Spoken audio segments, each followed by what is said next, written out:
Hi, I'm Steve Gladis, and I'm going to talk to you about a presentation I'm doing today. And I know this lighting looks a little weird. I feel like I'm in a Stephen King movie or something. Actually at a hotel, the Inner Harbor, the Hilton Inner Harbor Hotel, and I'm going to talk to a bunch of police officers today about coaching, which sounds kind of interesting, I would think. But officers are involved in coaching all the time. When they roll up on a situation in the street, the first thing they do is start asking questions, which is really at the heart of coaching. I'm going to talk about two kinds of coaching today. One is sort of problem-solving coaching, and the other is developmental coaching. And the one that I'm interested in previewing with you before I talk to the 70 or 60 or 70 officers today um, is developmental coaching.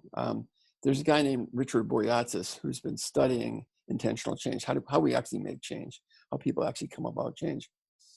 And what I didn't know is as he was developing his model, I was sort of working simultaneously in a model that pretty much matches what his is. And I'm sure I was influenced by him and others along the way. But it's a really interesting model, and it's focused on helping people move toward change. And what we know about change is that when we direct people toward change, when we tell them, you got to do this, you got to do that, it reacts. The brain reacts on the negative attractor side. The brain begins to shut down. It begins to give off cortisol and adrenaline, which shrinks the brain's focus on the problem or the goal.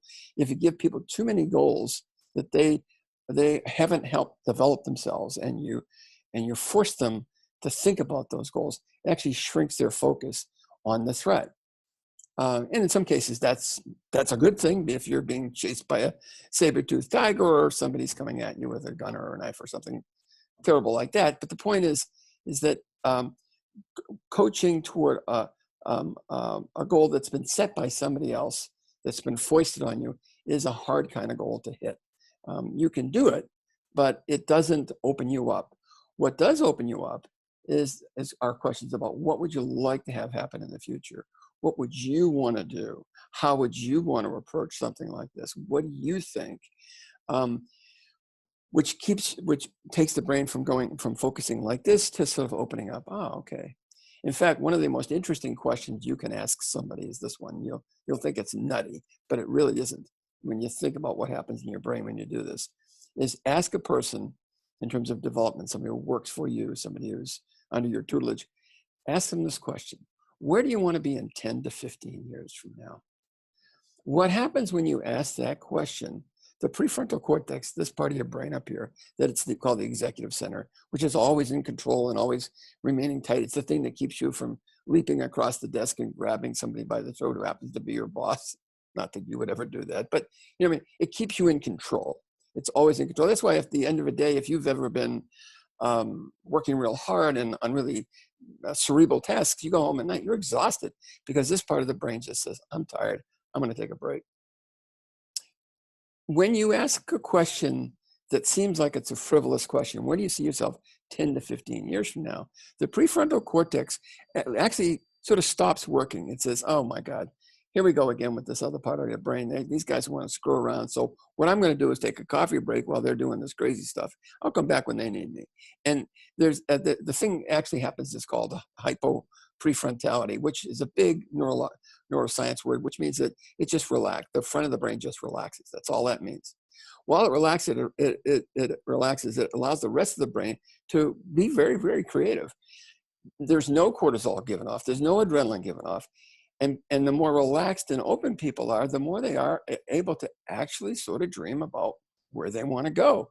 And that's exactly what we want them to do, because when they start to see this future goal, the fact that they can actually see it triggers a process in the brain that kind of like your computer. You know, your computer's always running. You can't always see it, but when you go to the task control button, you can see all the tasks that are going on. There's a lot of them happening. Well, that's the way the brain works too.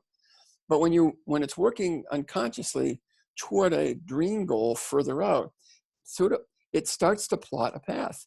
It's funny because one guy I talked with many, many years ago, I used to be an FBI agent, which is why I'm talking to these police officers today. But when I was an officer, I said to this one guy, what do you want to do when you retire? And he says, you know, I really would like to have a boat in the Keys of Florida and take people out fishing. Not what you would have picked this guy to do. You know what that guy's doing today? He's in the Florida Keys with a boat, taking people out fishing. He has actualized that dream, and that happens a lot when you allow yourself to dream. Now, don't get me wrong. I don't think that my talking to him made him, suddenly become think about it for the rest of his life. I think he had it on his mind. But the reality is, if you can put these things in people's heads, the things they really want to do, great things sort of happen. I wanted to show you this model. If I get a chance, let me do this. Let me share the screen with you. This will take a second here.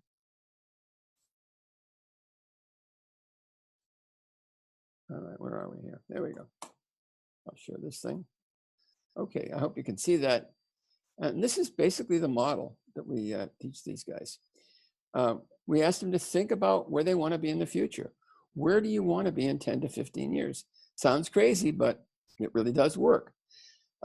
We get them to visualize where they'll be, who they'll be working with, what will they be doing, what will their day feel like, who else would they be working with, those kinds of questions. The second thing is we ask them to sort of inventory where they are in their present state. Where are they now? What are they doing now? What are their key skills and so forth? And then we have them look at what's the gap, what's the difference between this and this is this. If you take this, lay it out, and you subtract this, or actually subtract it sort of, and you get what's called a gap, and you say, this is what you're going to need to get from here to there. So this is the gap. So we ask them to sort of think about what kinds of things they will need to do to start on the path to becoming a sea captain, or becoming a happy retiree. It could be that simple, or start their own business, or do any one of 1,000 things. And then we ask them to put together a plan. What are some of the steps? What are some of the early steps you can take? Who might be able to help you? And then typically a coach will ask, or a supervisor acting like a coach will ask, what are you going to do? When are you going to do it by, and how will I know? Those are the steps of this process. I'm not trying to sell you my book, but we did a book called Leading Well that explains this pretty well. I just wanted to let you know, and it was on my mind this morning because I'm going to teach it to, as I say, 60 or 70 senior officers, because we want them to work with the folks that are coming to them. And by the way, if you're working with millennials right now, this model is a perfect model for management of millennial. This is the kind of model they take to. This is the kind of model they embrace. Whether you love them, whether you don't love them, it doesn't really matter. This is not only good for millennials, it's good for anybody. It's a perfect model for coaching people toward the positive attractor. And I apologize for my damn cursor going all over the place here. This is Steve Gladis. This is Leadership Moment. If you have any questions, shoot me an email and I'll be happy to help you. Thanks very much for listening, and have a great day.